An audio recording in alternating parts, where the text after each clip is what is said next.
અને અહીંયા પગ મૂકતાની સાથે ખૂબ શાંતિ. મને પર્સનલી કહું તો બહુ મંદિરમાં હવે જવું નથી ગમતું, કારણ કે એ કંઈક છે ને મિસિંગ છે, હવે નથી મળતું એ. સેકન્ડ કે અમારા વિદ્યાર્થી મિત્રોને અને અમને બધાને અહીંયા તમે આવકાર્યા એ બદલ ખૂબ ખૂબ આભાર.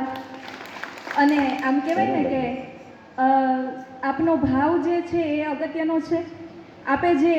આપની પાસેથી જે નિર્ગુણ વાણી અમે ત્યાંથી સાંભળતા હતા સર, તો નિર્ગુણ મતલબ એ થવું અને પામવું એ બહુ વિશિષ્ટ વસ્તુ છે. તો ટૂંકમાં એ શાંતિ છે ને ઓરામાંથી નીકળે અને એ અહીંયા અનુભવાણી. તો એ બદલ ખૂબ ખૂબ આભાર. અને અમારા ત્રણેય પ્રોફેસર વતી સર દિલથી ખૂબ આભાર, કારણ કે અમે એક્સપેક્ટ નહોતું કર્યું કે આટલું જલ્દીથી અમે આટલું બધું સરસ રીતે બધું મેનેજ કરી લઈશું, બટ તમારા લીધે થઈ ગયું. So thank you so much. અને બધાને ફરી પાછા જય સાઈ રામ. તો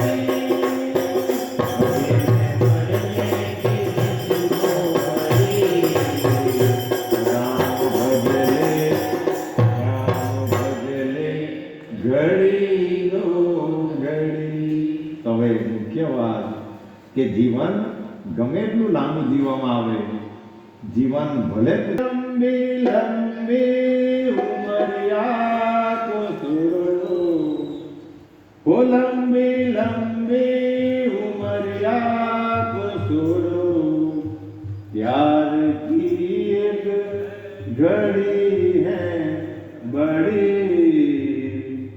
सत्संग की घड़ी है बड़ी, राम भजले ओ श्याम भजले घड़ी दो घड़ी.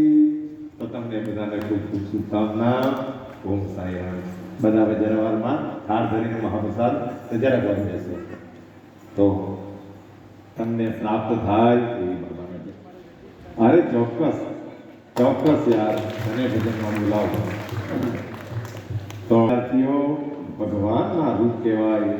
ભલે કોલેજમાં પણ જ્યારે આત્મા માણસનો વિશાળ હોય તો એને આ જગ્યા પણ ઓછી પડી જાય.